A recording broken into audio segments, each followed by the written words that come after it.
ఋషికొండ భవంతి మీద ఏం చేయాలి అనే దాని మీద సలహాలు అడుగుతున్నారు.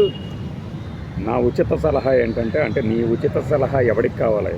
పైగా ఉచిత సలహా అంటేనే ఎవడు పట్టించుకోడు, ఫ్రీగా ఇచ్చేస్తుంటారు కదా. ఆయన ఇచ్చిన సలహా ఏంటంటే పిచ్చి వాళ్ళకి ఆసుపత్రిగా చేస్తాడంట దాన్ని. అలా చేయాలని సలహా ఇస్తున్నాను. గోవాలో కూడా ఇలాంటి చాలా మాన్యుమెంట్స్ ఉంటాయి, వాటిని కూడా అదే రకంగా చేయి. గోవాకి గవర్నర్గా పంపిన తర్వాత దాని తాలూకు ప్రతిఫలాన్ని ఈయన ఇలా తీర్చుకుంటున్నట్టున్నారు, రుణ. లేకపోతే 453 కోట్ల ఖర్చు పెట్టినా అని చెప్పిన దాన్ని 600 కోట్ల ఖర్చుతో అని మళ్ళీ ఎందుకు మాట్లాడుతున్నారు?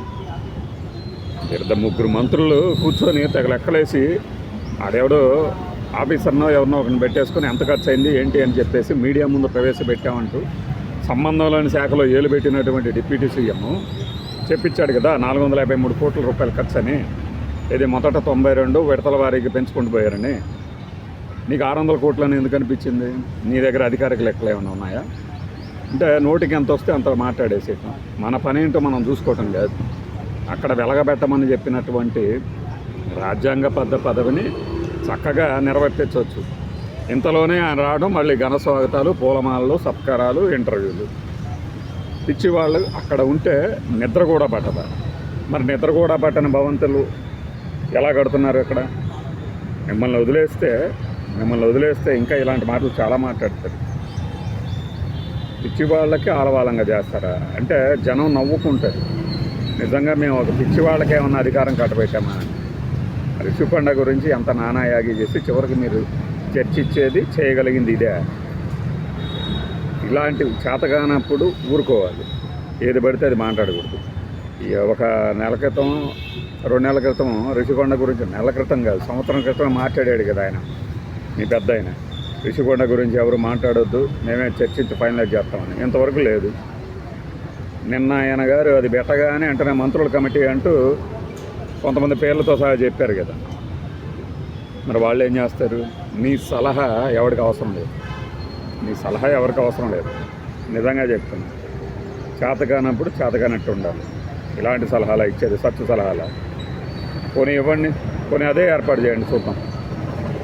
అంటే సుజల స్రవంతి పూర్తయ్యేదట 600 కోట్లు ఖర్చు పెడితే. నిజమే, 2014 నుంచి 19 మధ్యలో ఒక మంత్రి గారు పంటికి సర్జరీ చేయించుకోవడానికి వెళ్ళి 26 లక్షలు 23 లక్షలు ఖర్చు పెట్టారు ప్రభుత్వం తాలూకు ఖాతాలు. అది ఎలా కుదిరింది మరి? అది ఎవరి ఖాతాలోకి వెళ్ళిపోయింది మరి? అలానే యోగా డే పేరుతో ఎంత ఖర్చు పెట్టాం, అది ఎవరి ఖాతాలోకి వెళ్ళిపోయింది? పూర్తి కాకముందే 2018లోనే పోలవరం పూర్తి చేశామని డంకా బజాయించుకుంటూ మన ఈ దినంలో కూడా వేశారు కదా. కరెక్ట్గా ఎన్నికలకు ముందు 3 రోజుల ముందు మనం ఒక వీడియో పెట్టాం, పోలవరం ఎవరిది, కట్టాల్సిన బాధ్యత ఎవరిది అని. దాంట్లో క్లియర్గా ఉంటాయి చూడండి డీటెయిల్స్, ఎవరు చెప్పనవి. మరి 2 బొక్కలు అలానే వదిలేసేసి తర్వాత కాఫర్ డ్యాము మునిగిపోవటానికి కారకులు అయింది ఎవరు? ఆ ఖర్చు అంతా ఎవరి దగ్గర నుంచి వసూలు చేయాలి? సుజల స్రవంతి 600 కోట్లతో పూర్తయ్యేదా? నిజమే. మరి మనం ఏం చేసాము? సుజల స్రవంతి పూర్తి అవ్వకుండా మనం 30 ఏళ్ళ క్రితం ముఖ్యమంత్రిగా పదవి చేపట్టిన తర్వాత మధ్యలో 15 ఏళ్ళు మనమే ఉన్నామని చెప్తున్నాం కదా. మనం ఎందుకు పూర్తి చేయలేకపోయాం? సీఎం కాల్ సెంటర్ పేరుతో సంవత్సరానికి బడ్జెట్ ఎంత కేటాయిస్తున్నారు? ఆ లెక్కల దగ్గర ఇంకా మాట్లాడుకుంటూ పోతే ఇలాంటివి చాలా ఉంటాయి. మరి ఊరికినే చెత్త మురికి కంప కొట్టేయటానికి టెండర్లు పిలిచిన ఘనత వహించిన ప్రభుత్వం కదా మనది. అదంతా వృధా కదా అంటే ఏడుస్తారు. వర్షం పడ్డ ప్రతిసారి మోటార్లు పెట్టి, ఇది బాహుబలి ఇంజన్ మోటార్లను పెట్టి లాగిస్తున్నారు కదా, దానికి ఎంత ఖర్చు? ఇదంతా ఎవరు ఖర్చు పెడుతున్నారు? ఇవన్నీ వృధా ఖర్చులు కదా. అనకూడదు కదా. పిచ్చి వాళ్ళకి చేస్తారు. అది నిజంగా చేయండి, ఆ పని చేయండి. నీ ఉచిత సలహాని అమలు చేయమనండి. జనం ఏం చేస్తారు అప్పుడు కూతురుగా? మీకు చేత కాకపోతే చేతగానట్టు ఉండాలి. గొప్ప సలహా ఇచ్చానని సంకలు గుర్తుకుంటూ శభాష్ భలే మాట్లాడారు అని మీకు ఎవరన్నా కితాబులు ఇస్తే ఇవ్వచ్చు. అంటే మాది అసమర్థ ప్రభుత్వం, ఈ భవంతిని మేము ఏ రకంగానూ కూడా వినియోగించలేకపోతున్నాం అంటారా?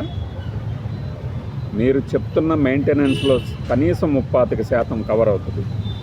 పెద్ద పెద్ద సదస్సులు ఇప్పుడు ఈస్ట్ కోస్ట్ మ్యారిటైమ్ అని ఒకటి పెట్టారు కదా, ఒక చోట ఎప్పుడు ఒకే చోట పెడతారు కదా, అది తీసుకొచ్చి ఇందులో పెట్టాల్సింది కదా.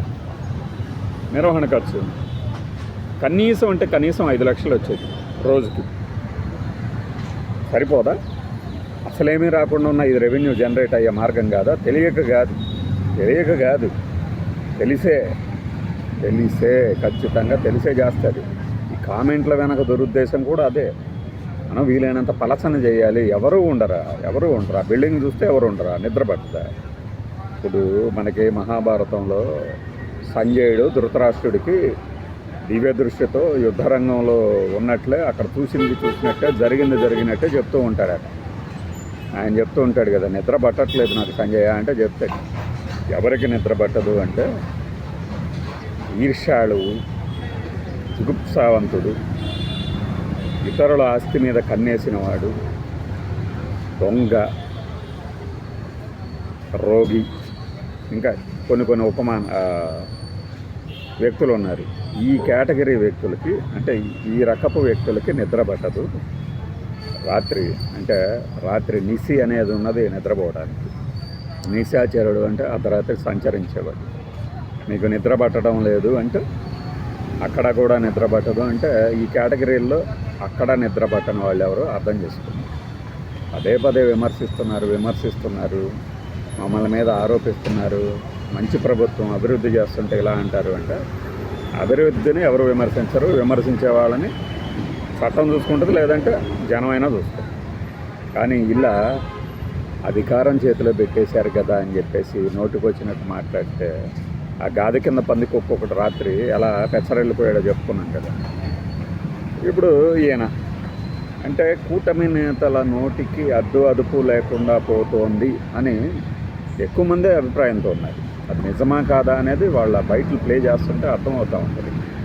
అదే రకంగా ఇప్పుడు ముందేమో అసలు ఇలాంటి బిల్డింగ్ నేను చూడలేదు, అసలు అద్భుతం, ఆహా ఓహో, అద్భుతం అనే పదం తప్పితే మిగతా అన్నీ వాడేసేసి ప్రజాధనం ఖర్చు పెట్టారు, డౌటే లేదు. వాడండి, దానికే వాడండి. అసలు 30 ఏళ్ళు ఉంటాడని ఆయన ఎందుకు అన్నాడో, వీళ్ళెందుకు నిజమే అని నమ్మినట్టుగా నటించారో తెలియదు. కానీ బిల్డింగ్ ఇప్పుడు విఎంఆర్డీఏ బిల్డింగే ఉంది, అది కూడా వృధాగా పోయినట్టేనా? మరి అంత ఖర్చు పెట్టింది. రెవెన్యూ జనరేషన్ అంటే దేని మీద ఉండాలి? Revenue generation. పైగా మేమెంతో గొప్ప విజనరీలేమో, మాకు సంపద సృష్టిస్తాం, సంక్షోభం మాకు ఒక అవకాశం అని చెప్పేవాళ్ళు ఇలాంటి సలహాలు ఇచ్చేది చచ్చు సలహా అంటారు దీన్ని. ఇంకా అంతకుమించి ఏమీ అనరు. ఇంకా మన ధర్మవరం సుబ్రహ్మణ్యం డైలాగ్ ఒకటి ఉంటుంది ఇక్కడ, అదండి అది అని. అదేనేమో మరి ఆయనకి